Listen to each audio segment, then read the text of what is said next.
Assalamualaikum warahmatullahi wabarakatuh. Alhamdulillahirabbil alamin, wassalatu wassalamu ala asrofil anbiya wal mursalin sayyidina wa maulana Muhammadin wa ala alihi wa sahbihi ajmain, amma ba'du. Alhamdulillah saudaraku semuanya dimanapun berada, alhamdulillah kali ini kita hadir kembali, tentunya masih dalam konten Insan Praja, yang mudah-mudahan kita semuanya selalu dalam lindungan Allah Subhanahu wa taala dan selalu diberkahi hidup kita. Amin, Allahumma amin. Amin. Di konten kali ini kita bersama navigator ada Pak Kisnandar yang akan memandu kita semuanya dalam konten kali ini.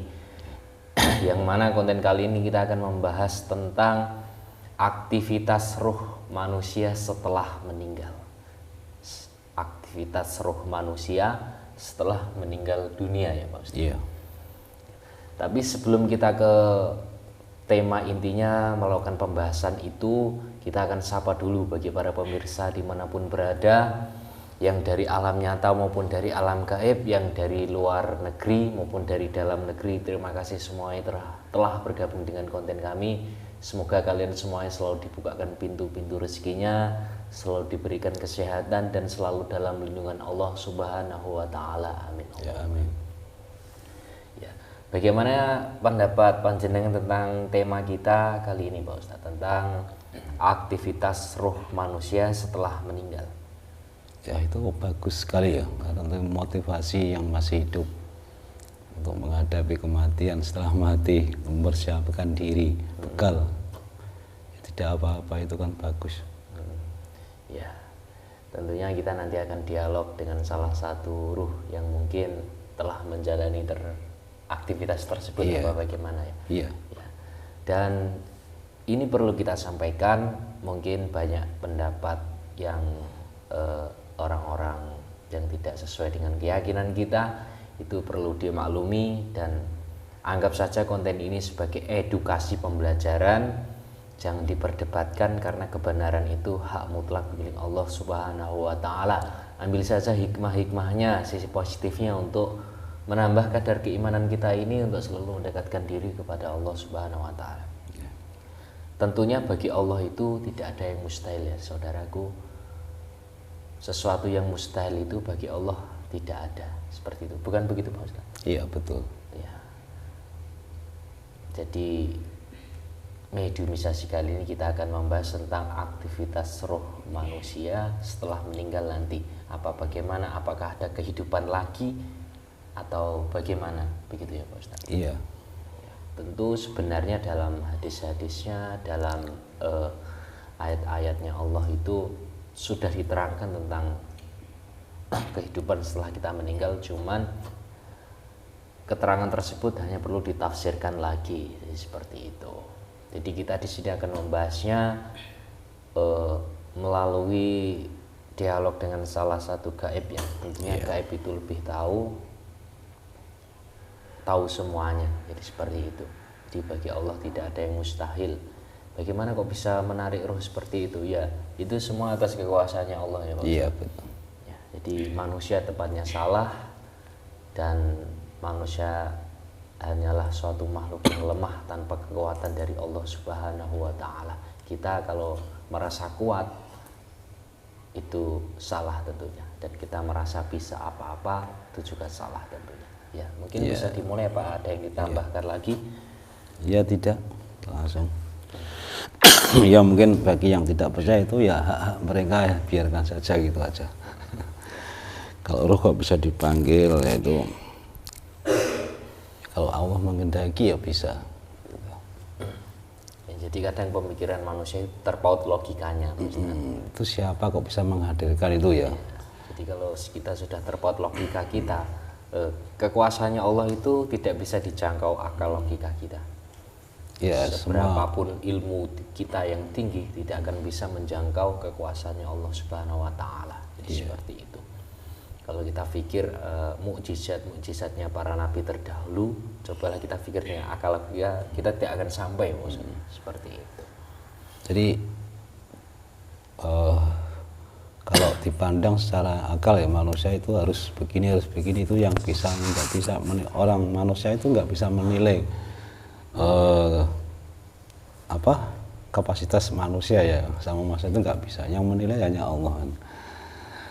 Allah manusia memprediksi tidak bisa, tapi kalau Allah menghendaki bisa ya tak bisa, seperti itu. Intinya seperti itu. Jadi itu rahasia Allah.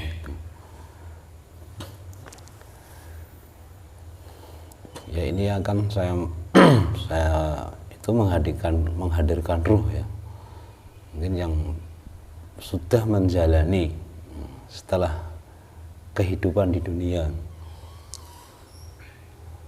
Ya nanti siapapun yang hadir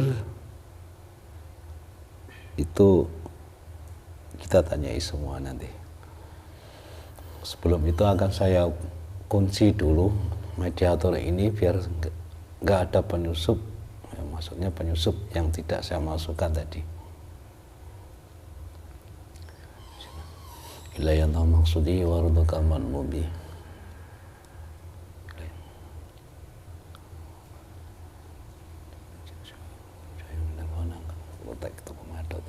Kunci dan bentengi dari segala penyusup, tidak bisa masuk dan tidak bisa bangkit selain masukkan.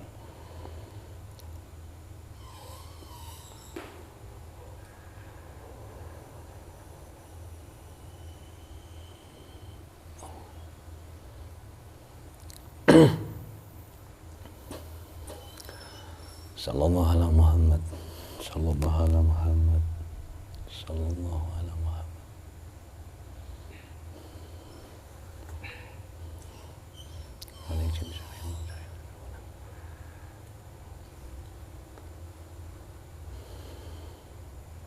Saya hadirkan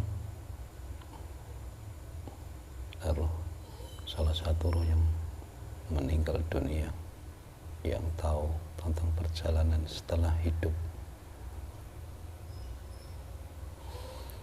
Saya persilahkan masuk dalam tubuh mediator yang di hadapan saya sekarang ini.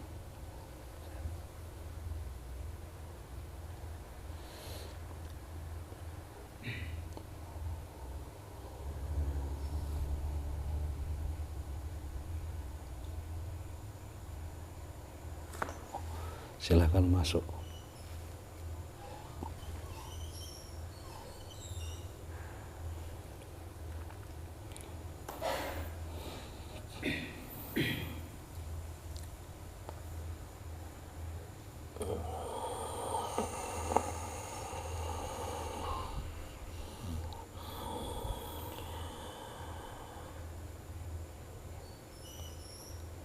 Assalamualaikum. Waalaikumsalam warahmatullahi wabarakatuh. Terima kasih atas kedatangannya. Mohon maaf apabila saya tadi menghadirkan panjenengan dalam keadaan kurang sopan, dan saya mau bertanya siapakah panjenengan yang hadir sekarang ini. Kami utusan dari langit, dan yang panjenengan panggil tadi, kamilah yang disuruh menggantikan, sebab kami tahu jikalau roh manusia yang telah meninggal itu, kalau dia disiksa maka akan terdampak buruk bagi raga ini, dan itu sangatlah berbahaya. Bisa saja raga ini nanti merasakan siksanya roh yang sudah meninggal tadi. Maka dari itu kami disuruh menggantikan. Kami diutus kemari untuk menjelaskan apa yang akan panjenengan maksud, saudaraku. Oh iya, terima kasih atas perhatiannya dan pengertiannya. Dan saya mohon maaf tadi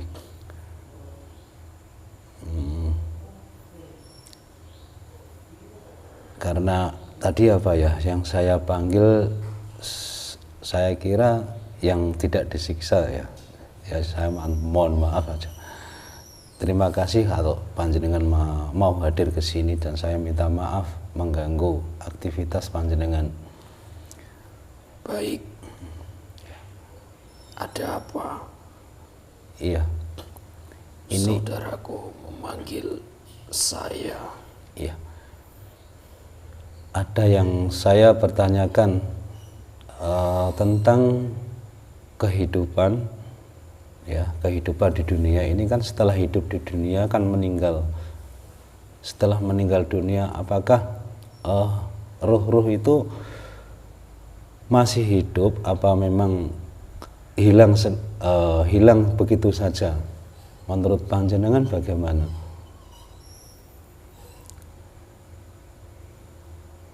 Karena gini, maaf,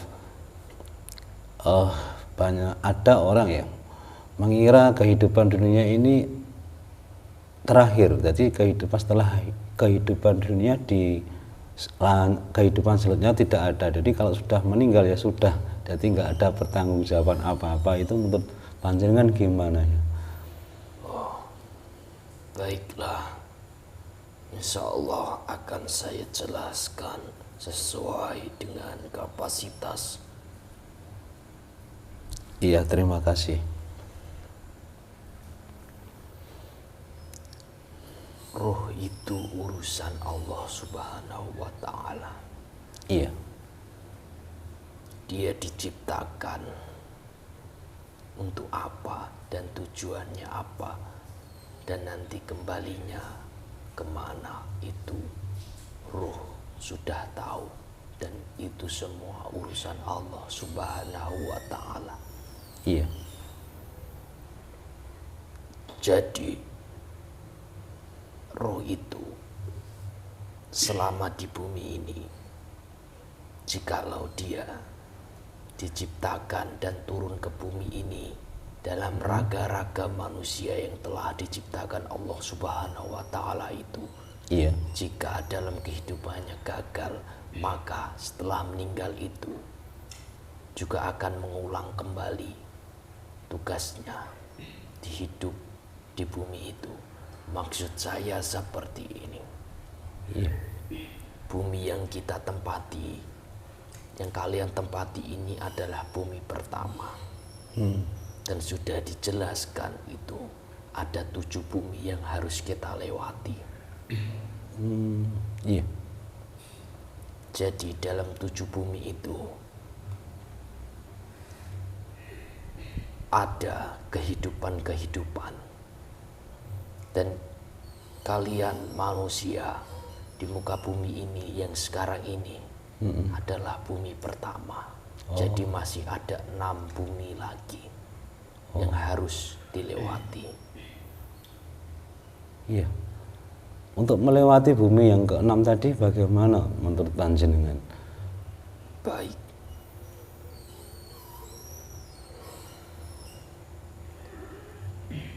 Enam bumi itu hanyalah untuk tempat orang-orang yang gagal dalam kehidupan pertama. Artinya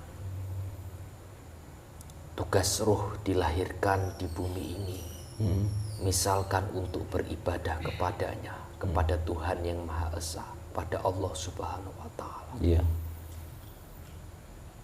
Misal saja dalam kehidupan manusia di bumi ini adalah sholat. Jika dalam bumi ini sholat itu belum benar, maka di bumi selanjutnya dia akan mengulang lagi. Oh, maksudnya sholatnya yang belum benar masalah gerakan apa memang gimana? Bukan. Sholat yang belum benar itu bisa dilihat dari tingkah laku para manusia. Sholat itu mencegah keji dan mungkar. Jikalau manusia hidup di bumi pertama ini lantas sudah sholat tetapi masih berbuat keji dan mungkar, artinya secara hakikatnya. Iya. Karena Allah menilai itu secara batinnya, secara hakikat. Maka itu dikatakan gagal dan akan mengulang lagi di bumi selanjutnya.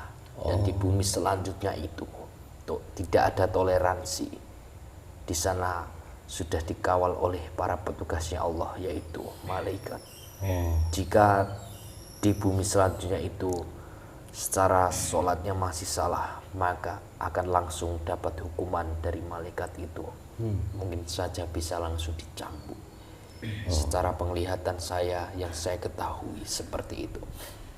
Itu orangnya padahal sudah sholat, menjalankan sholat, tapi sholatnya kurang benar maksudnya. Ya. Kan Allah sudah berfirman, sholat itu mencegah keji dan mungkar. Iya. Setelah manusia hidup di tahap bumi pertama ini, maka akan tahap bumi selanjutnya. Dan manusia yang semasa hidupnya di tahap bumi ini itu jauh dari rahmatnya Allah, artinya tidak melakukan apa-apa. Iya. Dan tidak mentaati perintahnya Allah. Seperti orang-orang zaman sekarang yang sudah banyak melakukan kemaksiatan, dosa-dosa besar, dan melakukan kemusyrikan, itu akan langsung dibuang ke bumi ke-10. Dan tadi saya katakan ada 7 bumi. Iya. Dan Allah menciptakan lagi 3 bumi. Dan di bumi ke-10 itu adalah tepatnya orang-orang yang semasa hidupnya di bumi pertama itu jahat. Artinya melampaui batas. Dan di sana dikumpulkan pada orang-orang yang seperti itu. Dan sesungguhnya di bumi ke-10 itu, Iya. di sana kehidupannya, di mana manusia memakan manusia sendiri. Seperti itu. Dan kekejian ada di sana. Maka dari itu dimaksimalkan kita hidup di bumi ini. Taati aturan, artinya aturan syariat. Iya. Dan jalankan apa yang telah diperintahkannya, supaya kita tidak gagal dalam hidup ini. Kalau kita gagal, kitalah yang rugi. Dan jika manusia itu di bumi ini berhasil, maka akan langsung mendapat tugas.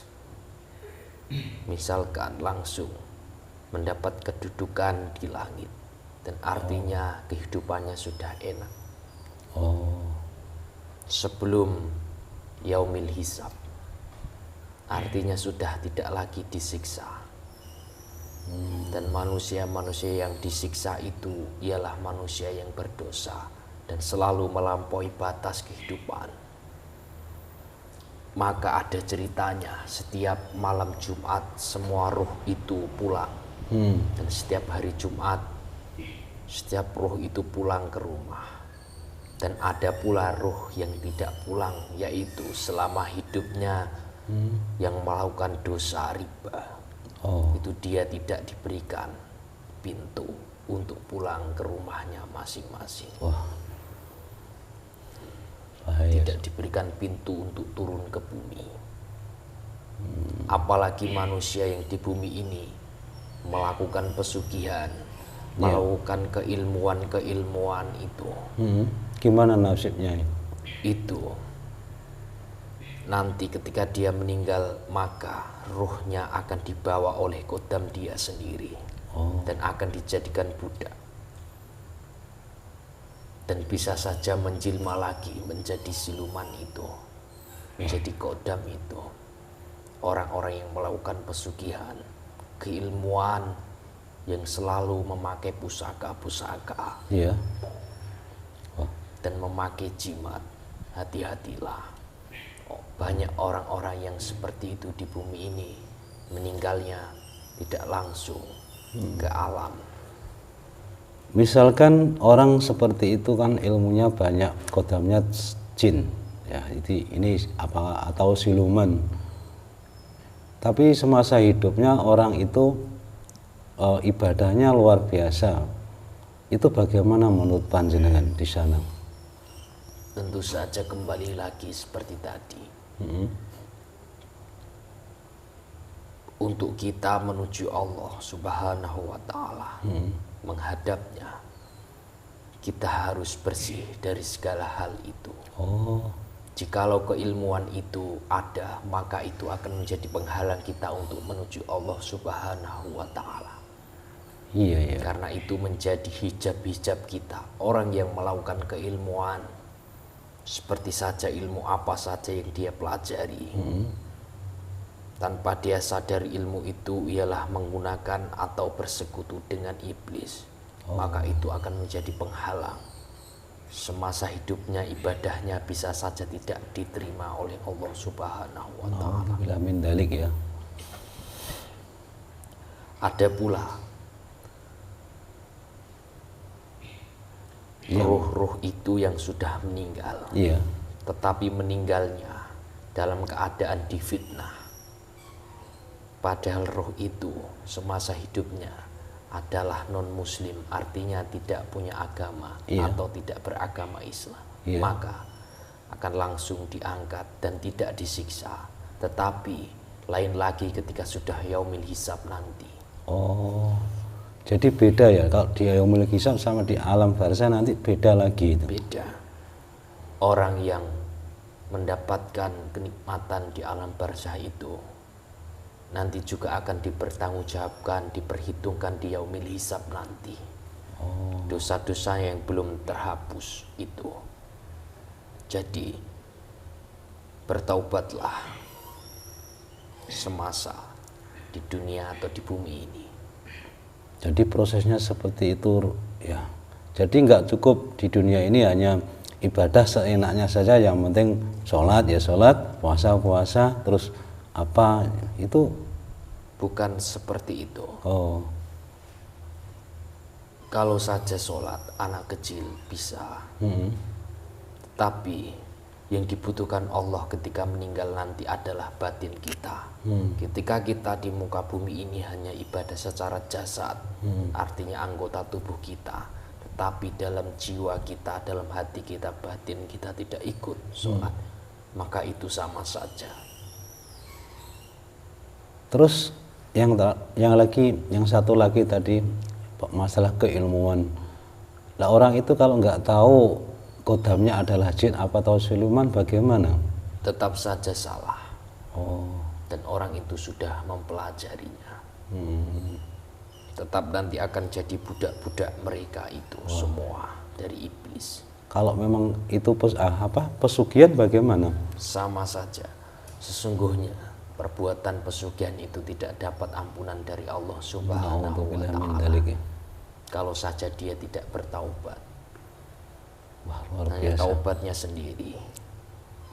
Siapapun tidak bisa menolongnya. Sama juga dengan dosa riba tadi. Riba juga sama. Jika dia masih hidup melakukan praktek riba, artinya hutang yang berbunga itu. Dan ketika dia sudah meninggal semasa hidupnya tidak pernah bertaubat kepada Allah, maka akan terus disiksa. Sampai hari kiamat nanti. Itu belum lagi di yaumul hisab nanti ya. Itu baru di alam barzah sudah seperti itu. Maka dari itu maksimalkan hidup di muka bumi ini. Banyak sudah yang telah meninggalkan bumi ini itu merasa menyesal sebab semasa hidupnya tidak pernah bertaubat kepada Allah Subhanahu wa Ta'ala. Jadi setelah dia mengetahui kehidupan yang sebenarnya di alam barzah, dia baru ingat ya, berarti seperti itu. Manusia itu hidup di muka bumi ini, jika rohnya tidak hidup maka seperti tidur. Jadi nanti bangun-bangun dia sudah meninggal. Maka dari itu ajaklah jiwa ruhmu di muka bumi ini yang sekarang ini untuk selalu hidup, dihidupkan dengan cara taat kepada Allah Subhanahu wa Ta'ala. supaya kita tahu mengetahui semua yang hak dan yang batil. Seperti itu. Iya ya. Terima kasih panjenengan telah memberi wawasan pada kita semua, tentunya motivasi biar kedepannya nanti bisa memperbaiki amal ibadah kita selagi kita masih di dunia ini. Ini pengalaman yang sangat manfaat sekali kehidupan setelah hidup di dunia. Ya, banyak para pejuang-pejuang yang dulu Iya. itu gagal dalam tugasnya di muka bumi ini, maka mengulang lagi di bumi, bisa saja bumi ke-7, bumi ke-10 untuk melanjutkan tugasnya. Kasihan ya. Seperti Paman Patih Gajah Mada itu sekarang juga masih bertugas. Oh iya ya. Mudah-mudahan beliau sangat diangkat derajatnya sama Allah. Amin. Berjuang. Terima kasih kehadirannya. Saya minta maaf. Sekarang panjenengan boleh kembali ke langit tadi. Assalamualaikum. Waalaikumsalam warahmatullahi wabarakatuh. Silahkan.